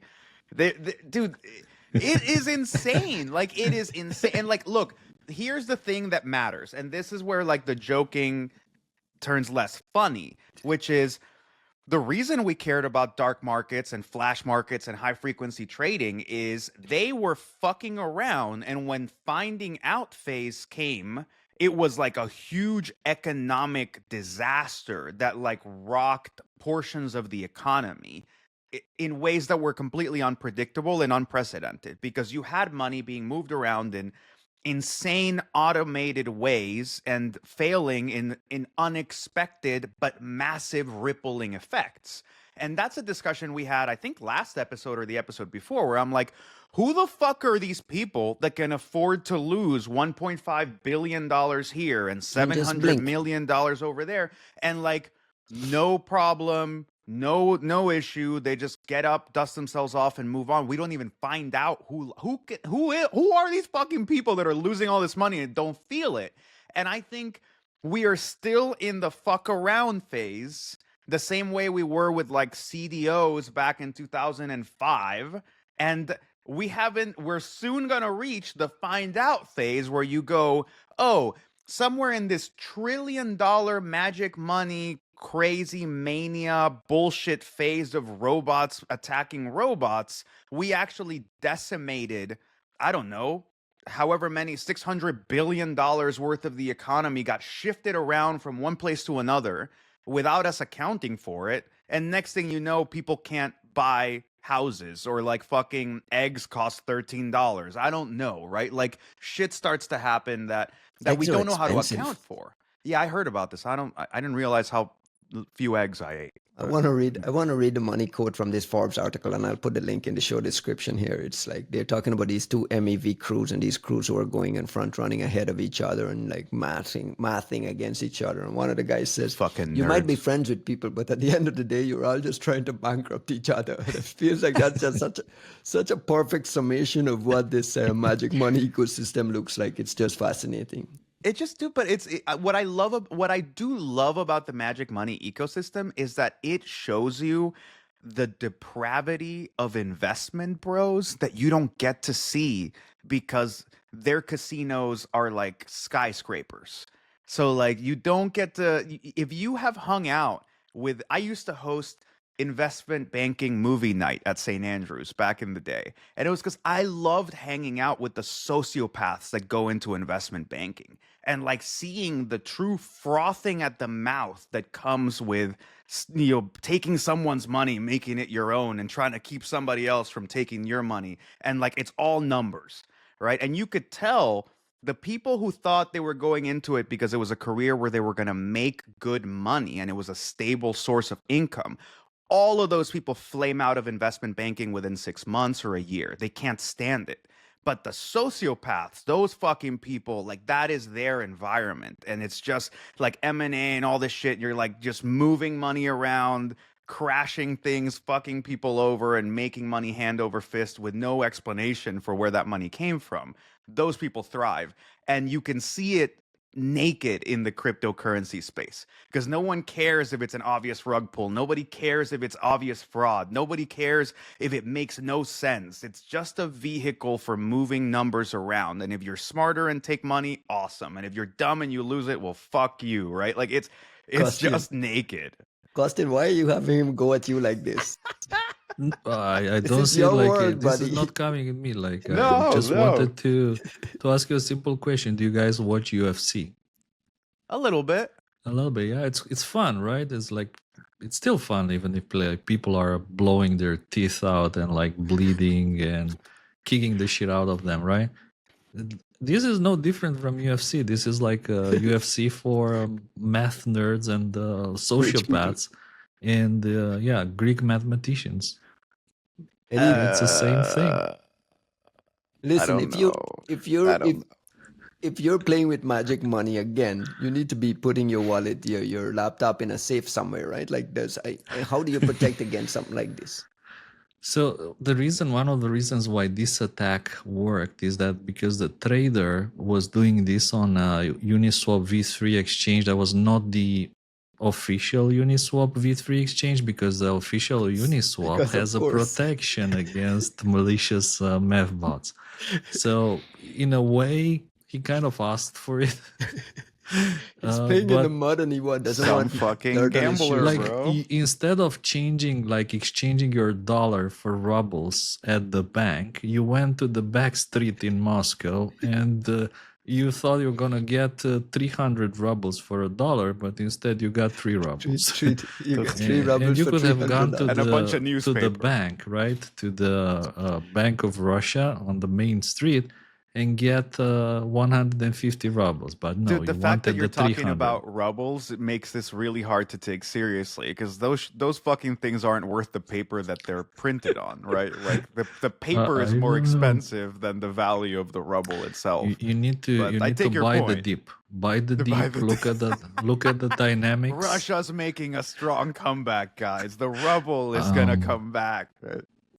Look, It's gonna be the next you know euro. what's happening in the world. If you look at what's happening in the world, like the U.S. stock market, I don't know, your not so magic money into the Tesla Oof. stocks and Tesla. the Everything's Just computer. S&P 500. I don't know. Like suddenly, magic money look very enticing, and actually, there's a very interesting interview with Yanis Varoufakis, who was the I just listened to his book on the way up here. he's the Techno form. feudalism. Oh, okay. Yeah. Sorry. A very, very interesting guy who was finance minister of Greece, and he talks about Trump's new policies and what he thinks that Trump is trying to do with crashing the economy, devaluating the dollar so that he can buy back the U.S. debt with magic money.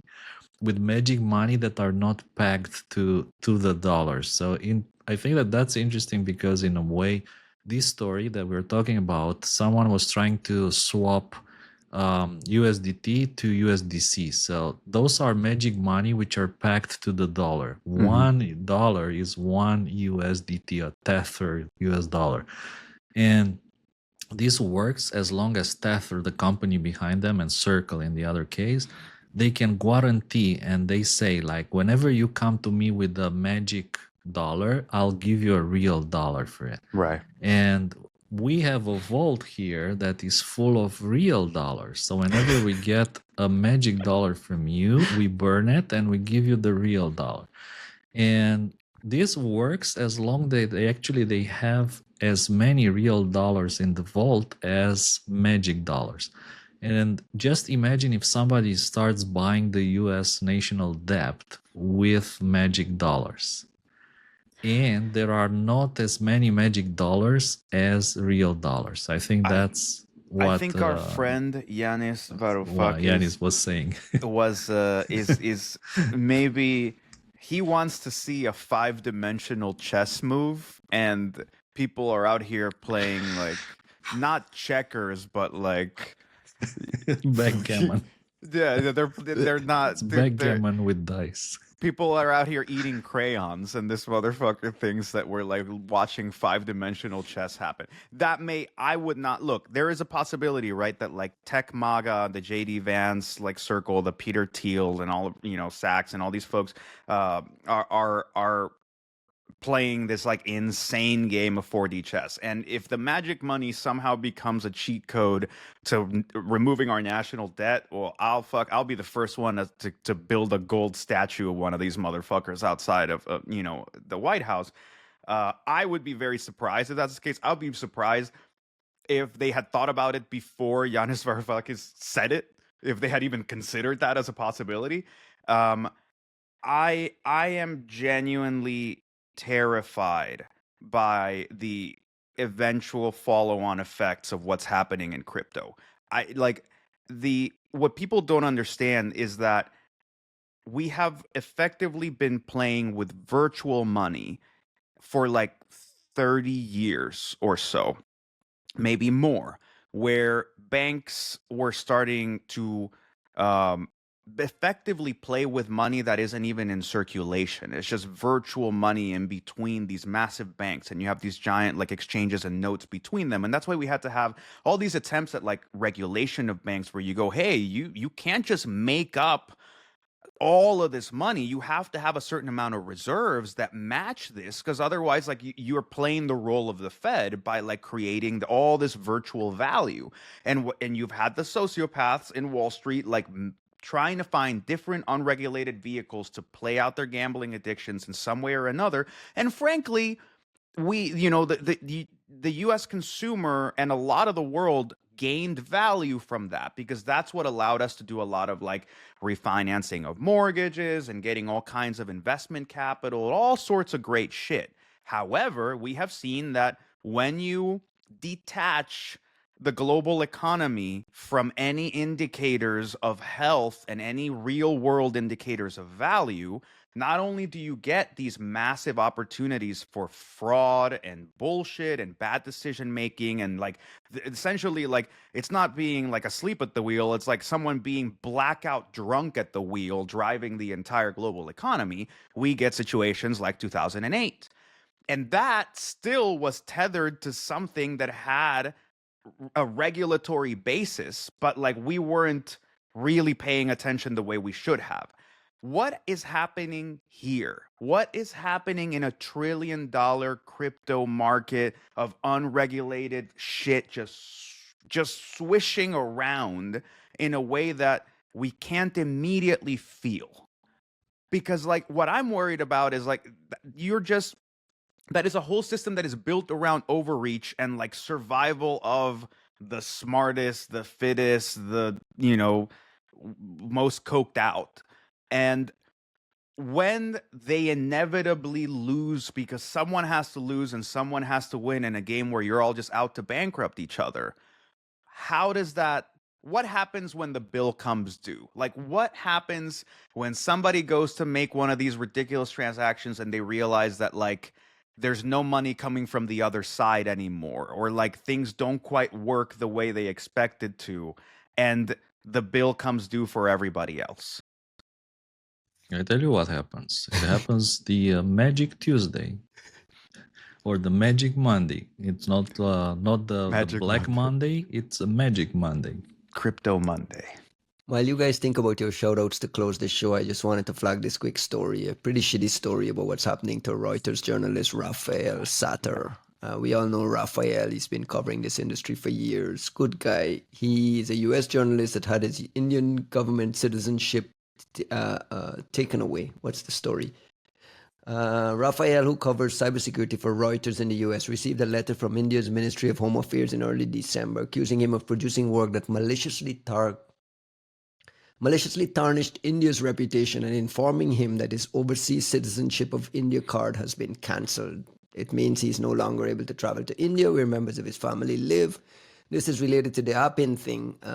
Pretty crappy that a journalist writing about this stuff gets really caught up in accusations of maliciously tarnishing folks and affecting his everyday life. We talked about this in the past, about how threat researchers, journalists, and so on approach these things when there are real life ramifications for that usually come down the pike. Does this make you nervous, Juanito? I mean, I don't know about nervous. We were at the center of this with Reuters, right? Like Tom Hagel from my team was doing the follow-up research with the Reuters guys. Our story got taken down also because we received a cease and desist letter from some white shoe law firm representing Rajit Khare. So we've been in it with Reuters to some extent. And yeah, I mean, look, this is I do not want to minimize the effects on Raphael because I think that's an important human dimension that is being shown here. It is a even bigger problem than what is being described here because this is the equivalent of like a slap suit serving as a form of unprecedented censorship. I mean, Reuters hasn't had to take down a story. I think it was in like 70 years or something like that. And they had to take the story down for like 10 months because they were being harangued in Indian courts over like, and it's the typical bullshit of like, oh, you get sued and then they don't show up and then they sue you again. And then, there's a claim, but it gets it's unsubstantiated. And then a different judge gets put in and then that's whatever. The point it's like, of it, right? That's the whole point. It's 10 months of faffing around for this like billionaire douchebag to pretend that like he's I don't know, some like yoga guru now instead of like having started this company that you're going to get this podcast banned. Yeah, it's well fucking documented to have been doing hack for hire. And what Reuters got their hands on was like a lot of original sourcing that not just showed that it was hack for hire, but that it was interfering with legal cases in Switzerland, in the United States. Like there has been actual real world fallout of all these operations. And we've just kind of like been like, oh, whatever, bro, like let this shit happen. And in the meantime, what we're seeing are essentially, look, what really concerns me about this Raphael situation is I don't mind there being some D-bag tech bro who's made way too much money doing bad shit, who is pissy and wants to find a way to clearly not very powerful and influential too if he can get citizenship revoked. That's my point. And that's where you get like, look, before we were playing in the realm of like slap suits and like just flashing your money around to try to rewrite history. But now we're talking about them having influence at the level of like the world's largest democracy, Correct. Apparently, and being able to influence citizenship decisions and God knows what else. And that is and where not in the background either, but documented that you're maliciously tarnishing the country's reputation. Right. Which So means there is a overt, sense of the equivalence of, right, like it's fascinating because essentially the Indian government is tying their reputation to what these companies are doing. And that's where you go, whoa, wait a minute, man. Like there's a lot more to India and it being an actual legitimate, important contributor to the global economy and a respectable nation. And when you do shit like this, the only person tarnishing the reputation of India as a country is whomever the fuck thinks that it's appropriate to enforce this. Yeah. So, shout out to Raphael. He's been like, his integrity has been paramount in all of this. I've gotten to watch how some of the sausage is made, and him, Chris Bing, and some of the other folks involved like have put on real work. And at no point have I seen them act with anything less than like complete integrity and devotion to the story, even as things like got pretty hairy for everybody involved. And I hope situation gets better. Like even for everybody involved, even for the sake of just looking at India as a responsible player in the stage and not just some like bullshit two-bit oligarchy. Yeah, like what the this is beneath a country like that. Costin, you have some thoughts on this story at all? Yeah, it's what can I say? It's very sad and worrying. And again, I don't think that there was anything wrong in the stories that Raphael. They were like very thorough, very well written. Everything was pristine. Everything was beyond any kind of doubt. So not only that, but I don't think that at any point when what they're saying is that he operated without a journalist license or something like this. I mean, It's come on, nonsense. let's be serious. None of that holds water, if you want. So I hope that, yeah, I saw there's currently Rafael's lawyers are appealing this decision, and there's a very good chance it might be overturned.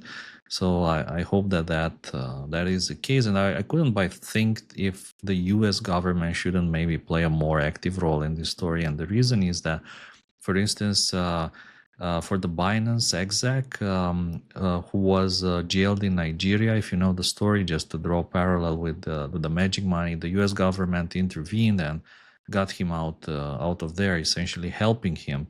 Was it And Binance or it, Coindesk? Was it Binance, Coinbase? Binance, yeah. This is the guy who was arrested in Nigeria Nigeria. that Andy Greenberg had been covering and writing closely about, right? Exactly. Yeah. Correct. So just imagine Andy Greenberg simply maybe getting a similar treatment because of the stories that he was writing. So I think, that journalists should be protected, that maybe states should care more, and governments should get involved more to protect journalists and to take their sides, if you want. And that's why I think that story with Tigran was a nice,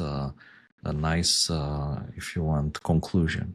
Yeah, he was released, and I think he's backstage. Just back in now. the States, yeah. Some closing shout outs. Juanito, I'll start with you. Anybody you want to give some shout outs to quickly? That's a good question. I don't know. You ask me this every week, and I never prepare for it. Like, I never think it through before This is the part of the show where you get to do free plugs for anything you like, anybody you see, any bit of work you've done. Don't make it anything. It shouldn't be too hard. Yeah, I don't know, man. I want to see where things are going from here with all this AI shit. The discussions that we're having about models and stuff, like they are sideshows.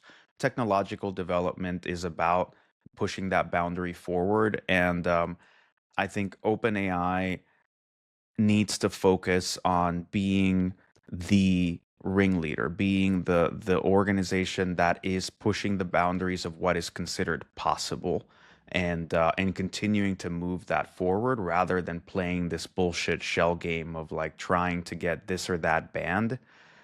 Sir, this is the shout out section. This is not the shell for OpenAI. My point is to hype them up at doing what they do well. I love their tech. I love what they do. I want to see deep research get better. I want to see more consumer stuff come out. I love that shit.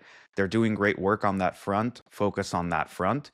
And then to everybody else, like all of, we actually said we don't want to talk about CISA for too long. We didn't talk about CISA at all. We'll catch CISA next week. There's a lot of turmoil and a lot of leadership changes and firings and not firings, and red team made laid off and red team wasn't laid off. A lot to get to. We'll get to it next week. I think it's not, I don't even want to talk about it. I'm just saying, like, you have new leadership. This is the U.S. government cybersecurity agency. We should pay attention to what's happening there. Yeah, but the whole point of it being like there's new leadership. Congratulations to Sean Planky. It's a new dawn. Show us what your administration is going to be. Tell us what your priorities are. Put your money where your mouth is. And like, I look forward to it, right? Like, we're not going to just dismiss that organization out of hand without knowing what it stands for and what it's trying to accomplish. And, we have a vested interest in them succeeding to some capacity, right? Costin, before I get to you quickly, Juanito, let me tee up another shout out for you is LabsCon. Starting to get some folks asking about invites, and obviously the next step is call for papers. Any idea when are you starting to ramp up? I see the Twitter account is starting to be active again. It feels like there's some LabsCon energy happening. Well, we're getting there, right? I think within in about a month, we'll probably open the CFP, and that usually comes hand in hand with us opening the invites, usually to the alums first, to try to, we'll do about half of the invites. We push to the alums first, and then we kind of start opening things up little by little. Super excited for this to kind of come around. We are keeping it as tight as it was the year before, which is to say you're still looking at about 150, 160 people, including the speakers. So there is a certain level of, I'm not going to say exclusivity as much as self-selection that goes into it. There's room for new folks. We always want to see new great folks as long as they fit into the spirit of the con. I'm looking forward to see what people bring out. Like for me, the most exciting part is that scary tentative energy before and during the CFP where people are trying to figure out like what's a good enough project, what's research that it's not even that meets the bar of the CFP, but even if you get accepted, what's a topic that's going to have lasting value from June all the way to late September? Right. Right. So there's a sort of, it encourages a certain kind of strategic thinking that I think tends to be very well rewarded considering the kind of awesome research that we get. So I'm looking forward to seeing what people come up with. And in the same vein, just quickly, a shout out to Kristen Del Rosso and the folks who are planning ChinaCon. I know they've been pushing for folks to submit to their call for papers. Their their conference is in September, and the call for papers closes on May 31st. So there's like a big giant window in there where there's like an element of staleness, an element of something being lost, something being announced, and so on. It's like a tricky dynamic to manage. Shout out to those folks and good luck to all those conferences, including PivotCon that's coming up. And Costin, you get to close the show. Give me some shout outs. All right. So I'm like Juan. I never think in advance. But since we talked about the administration's 4D chess with saving the U.S. national debt, I simply can't not mention this chess news. Hans Niemann, that maybe you've heard his name before, is a chess player that has been accused of cheating with all sorts of weird devices. Wait. Is this Yes, the butt that's more plug? Is drama this the than butt anything. It plug is the thing at it chess? is. Like, Yes, it is. So Hans Niemann, after that incident, basically nobody wants to invite him to chess tournaments anymore. So now he's playing in Russia. And in Russia, as one does when one's career goes poorly, one plays in Russia. he posted photos from the Red Square. And in Russia, he actually played 18 games against Daniil Dubov, who is a fantastic, extraordinary, strong Russian grandmaster, very young, who is just amazing, not just in chess, but I saw him, for instance, doing pull-ups with one hand, just one hand pull-ups. And he played 18 games. Hans Niemann played Daniil Dubov for 18 games. And the loser, this is what they were playing on. The loser has to take a lie detector test. And Hans Niemann lost 1 point. He lost 1 point to Daniil Dubov, and now he needs to get a lie detector test where the other guy, Daniil, can ask one question. This is exciting. Everyone's excited, like what the question will be. What will the question chess be? is getting sexy out here. Like these dudes are finding ways to like actually every make month it there's a interesting. new cheating scandal, and like there's people wearing the wrong shoes and the wrong jeans. It's like super crazy. Not only that, but like one of the greatest stories that happened recently. Magnus Carlsen, possibly the greatest chess player of all times, he was playing in the finals of a FIDE Blitz championship. And he was playing Jan Nepomniachtchi, which is he's a Russian player. And they were playing in the final, and at some point, after a couple of draws, Magnus said, listen, like we can play like this forever, or we can share the first place. Like, do you agree? Yes, I agree. So they went to FIDE and said, like, both of us won the gold medal. And FIDE said, sure, like you can both have the gold medal. So just imagine, like in UFC, like in the final, they said, hey, you want to fight? Nah. You want a gold medal? Yeah, let's share it. Like we both won the gold medal. So there's a lot of funny things happening. So and this gets me back to my shout outs, is to all the people in security and computer security playing chess. Shout out to you. There's a lot of them. Have fun. Yeah. We need to organize a championship Security sometime. chess again. Security chess part 2. Thank you, gentlemen. To all the CISA folks, we'll get to you next week. Oh God. Good night. Everything's computer. Everything's computer. Wow.